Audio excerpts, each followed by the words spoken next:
2025 का अख्ताम हुआ पाकिस्तानी क्रिकेट टीम के हवाले से, क्योंकि आज पाकिस्तानी क्रिकेट टीम का आखिरी इंटरनेशनल मैच था इस साल 2025 का। ट्राई नेशन सीरीज का फाइनल जो खेला गया रावलपिंडी में, पाकिस्तान ने जो बआसानी 6 विकेटों से जीत लिया अगेंस्ट श्रीलंका। वैसे तो बहुत सारी बातें करने को, मुख्तसरन मैं बात करूंगा जो पाकिस्तान को आज जो जीत मिली है इस फाइनल मैच में भी, इसमें भी कलीदी किरदार बॉलर्स ने किया। अब तक जो जीत मिलती आई है T20 मैचेस में, हम ट्राई नेशन सीरीज देख रहे हैं जो कि शारजा में खेली गई एशिया कप से कबल। Tri nation series, Asia cup जिसका फाइनल पाकिस्तान हारा, और इवन इसके बाद ये जो ट्राई नेशन सीरीज खेली गई पिंडी में, पाकिस्तान की जीत में बॉलर्स ने कलीदी किरदार अदा किया। बैट्समैनों ने कोई इतना खातिर खा परफॉर्मेंस नहीं दी। मैं ये नहीं कहूंगा कि बैट्समैनों ने बहुत ही बुरा खेला, खेला अच्छा खेला, लेकिन जीत में कलीदी किरदार बैट्समैन नहीं कर पाए। वो कैसे? क्योंकि लास्ट मैच जो खेला गया था थर्सडे को अगेंस्ट श्रीलंका, जिसमें पाकिस्तान को आखिरी ओवर में शिकस्त हुई थी। They were chasing the target of 185 runs. They failed to chase in the last over. अगर मैं फर्स्ट पावर प्ले की बात करूँ ना, तो फर्स्ट पावर प्ले में पाकिस्तान उतने रन्स नहीं बना पा रहा है जितने पाकिस्तानी बैटर्स को बनाने चाहिए। लास्ट मैच में भी आप देख लें जो खेला गया अगेंस्ट श्रीलंका, ग्रुप मैच का जो आखिरी मैच था, उसमें पाकिस्तान ने फर्स्ट पावर प्ले में 45 रन बनाए थे, 4 विकेटें गिर गई थी और 10 ओवर में से 70 रन बनाए थे। लेकिन उसके बाद फिर पाकिस्तान ने फाइट बैक अच्छी की, जिसमें सलमान अली आगा ने कलीदी किरदार अदा किया। सिवाय सलमान अली आगा के और उस्मान खान ने कुछ 33 रन बनाए थे, थोड़े बहुत रन नवाज ने बनाए थे। इसके अलावा कोई भी पाकिस्तानी बैट्समैन जमकर बैटिंग नहीं कर सका था। सलमान अली आगा के 61 रन 44 गेंदों पर बिल्कुल बेकार गए। ऑल्दो सलमान अली आगा काफी टाइम से बैटिंग में नाकाम चल रहे थे। आज भी पाकिस्तान ने टॉस जीतकर फील्डिंग का फैसला किया। कप्तान का मैं समझता हूँ फैसला बहुत ही बोल्ड था, क्योंकि कप्तान को ये मालूम था कि अगर हमें कभी भी सेकंड बैट करने को मिल जाए तो हमें किस तरह जीतना है, क्योंकि लास्ट मैच पाकिस्तान जीतते जीतते हार गया था। ये बात कप्तान को मालूम थी, इसलिए आज के मैच का टॉस सलमान अली आगा ने जीत के फील्डिंग का फैसला किया। Sri Lanka batted well in first 10 overs, तो 82 for 1। 13 ओवर तक श्रीलंका वर 98 for 2, और ऐसा लग रहा था कि श्रीलंका 170 तो कर ही जाएगा अगर विकेटें गिरती हुई है तो 170 to 180। आज पिच का टर्न काफी ज्यादा था comparative to the previous matches of this tri series.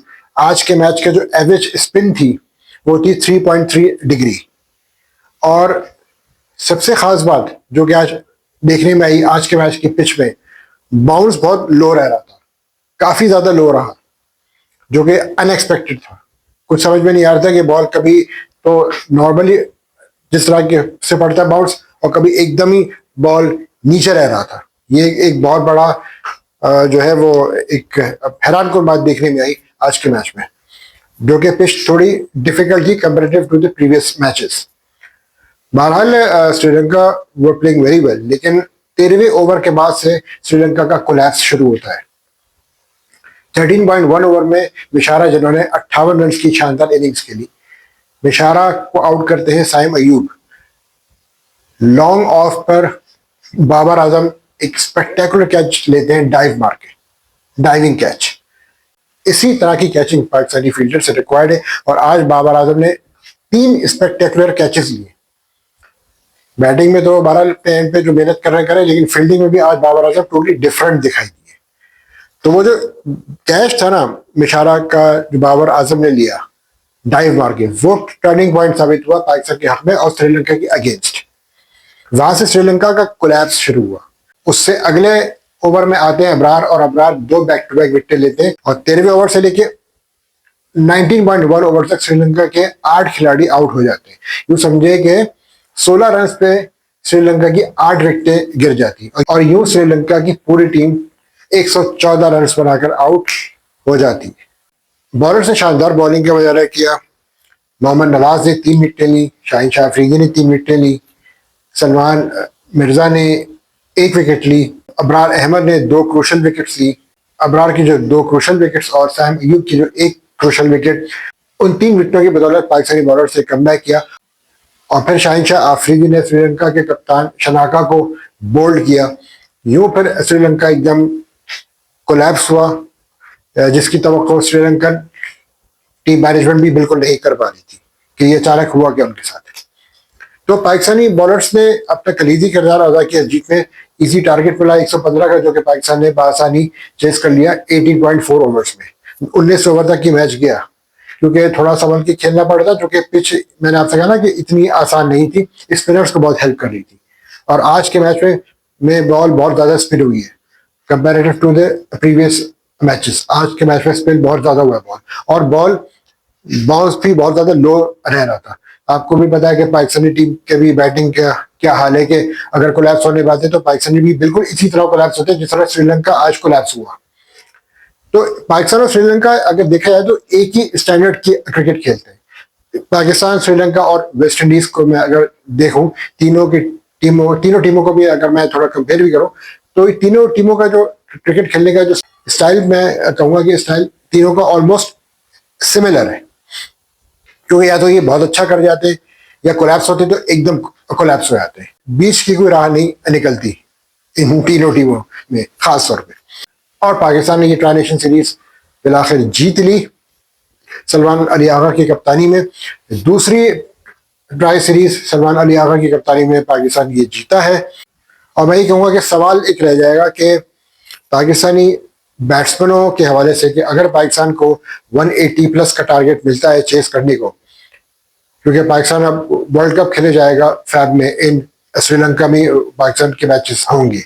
और उससे कबल पाकिस्तान गालिबन जनवरी में 2 T20 सीरीज खेलेगा, एक तो against Sri Lanka in Sri Lanka and against Australia in Pakistan. दिसंबर में पाकिस्तान टीम बिल्कुल फारिग है, कोई इंटरनेशनल मैच पाकिस्तान का स्केड्यूल नहीं है। तो ये भी पाकिस्तान के लिए खुशाइन बात है कि world cup T20 world cup से कबल पाकिस्तान को कुछ तैयारी करने का मौका मिल जाएगा। सवाल फिर वही उठता है कि अगर पाकिस्तानी बैट्समैनों को 185 प्लस 190 प्लस का टारगेट मिले चेस करने को, तो पाकिस्तानी बैटर्स किस तरह चेस कर पाएंगे। क्योंकि लास्ट मैच में ये हुआ था कि पाकिस्तान जीते जीते हार गया। जब लास्ट 4 ओवर्स में 48 रन चाहिए थे, तो पाकिस्तान 17 गेंदों में 38 रन बनाता है, और लास्ट 7 बॉल्स में पाकिस्तान सिर्फ 3 रन बना पाता है, जबकि 4 विकेटें भी बाकी थी। तो फिनिशर कौन है आपका? हालांकि 8वें नंबर तक बैटिंग आती है, उसके बावजूद भी अगर नवाज या फिर फ़हीम अशरफ मैच को फिनिश नहीं कर पाते, तो ये एक लम्हा फिक्रिया है जो कि नजर आया इस सीरीज में। फिर वही कहूँगा कि बैट्समैनों को बहुत ज़्यादा मेहनत की ज़रूरत है। अगर target, in terms of chasing the target, they have to work really very very hard. Fakhar Zaman को इस ट्रांजिशन सीरीज में मिडिल ऑर्डर में मौका दिया, लेकिन फ़खर जमान भी कोई मैं ये कहूँगा कि जो पहला मैच खेला गया अगेंस्ट जिम्बाब्वे, उसमें फ़खर जमान ने फिर भी मिडिल ऑर्डर में अपना किरदार अदा किया, लेकिन उसके बाद बकाया आने वाले मैच में कोई वो खास इतना कलीदी किरदार अदा नहीं कर पाए। यहाँ पे फ़खर का रोल मिडिल ऑर्डर में इनको मौका दिया जा रहा है, क्या वो आगे कंसिस्टेंटली परफॉर्म कर पाएंगे, ये एक क्वेश्चन मार्क है। क्योंकि सब जानते हैं कि he is a general opener, he is not a middle order batsman. Team combination तो ठीक है, बुरा नहीं है, लेकिन बैटर्स के हवाले से मैं फिर कहूँगा हमारे के बैट्समैनों को हमारे बहुत ज़्यादा एफर्ट की ज़रूरत है। हाँ, सलमान अली आगा का एज ए बैट्समैन फॉर्म में वापस आना, ये बहुत बड़ा खुश आइन साबित हुआ है पाकिस्तानी टीम के लिए इस ट्रांजिशन सीरीज में। क्योंकि जो लास्ट जो मैच अगेंस्ट श्रीलंका, जो पाकिस्तान चेस टारगेट नहीं कर पाता है, जब पाकिस्तान के फर्स्ट पावर प्ले में 4 कीमती विकेटें गिर चुकी थी, आपके बाबर, फ़खर जमान, साइम अयूब और सामज़द फरहान, सारे ये जो मेन जो प्राइम बैट्समैन आपके आउट हो चुके थे, उसके बाद फिर सलमान अली आगा ने अपना रोल प्ले किया था और बड़ी सेंसिबली बैटिंग की थी, मैच को आखिर तक लेकर गए थे। वहां पे अगर फ़हीम अशरफ मैच को फिनिश कर देता, तो सलमान अली आगा मैं समझता हूँ कि as an hero bat carry करके वापस जाते, लेकिन ऐसा ना हो सका। बहरहाल यहाँ पे टीम मैनेजमेंट को जरा कुछ सोच विचार भी करना होगा, और बैट्समैनों को आइंदा आने वाले मैचों में काफी मेहनत करनी होगी, क्योंकि श्रीलंका में भी इसी तरह के स्पिन एंड स्लो ट्रैक्स मिलेंगे। तो वहां पे भी आपको obviously as a carrom batters Babar और सलमान अली आगा तो हैं। तो बहरहाल ये पाकिस्तान के लिए बड़ी अच्छी जीत साबित हुई है। एक बड़ा कॉन्फिडेंस मिला पाकिस्तान को, मोरल बूस्ट हुआ जिसकी अशद जरूरत थी। एशिया कप का फाइनल हारने के बाद पाकिस्तान को वाकई एक ट्राई नेशंस एक टूर्नामेंट जीतने की अशद जरूरत थी।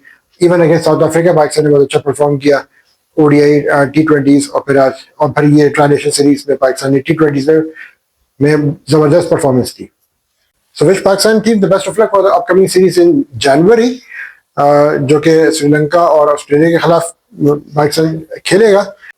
और बाबर आजम ने भी इस सीरीज में अपना as a batsman come back किया, जिम्बाब्वे के खिलाफ भी अच्छी परफॉर्मेंस दी। आज भी दो टारगेट बहुत कम था, लेकिन बाबर ने कैमियो किरदार अदा किया और ये विनिंग शॉट से पाकिस्तान को जीत की राह पर गामजन किया।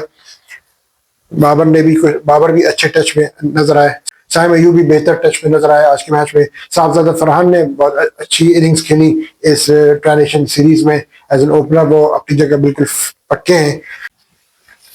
बॉलर्स में अगर आप देखें तो मोहम्मद नवाज, अबरार अहमद बड़ी बेहतरीन जबरदस्त स्पिन बॉलिंग कर रहे हैं। साइम अयूब भी अपना ये कि कलीदी किरदार अदा कर रहे हैं।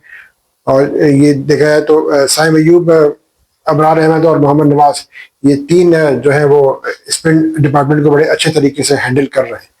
तो देखते हैं कि आइंदा आने वाले वक्तों में पाकिस्तान अपने इस जीत का तसलसल कैसे बरकरार रखता है, क्योंकि eventually consistency is the key, और कंसिस्टेंसी ही पाकिस्तान को दिखानी होगी, not only in terms of the ball but also with in terms of the bat and field as well.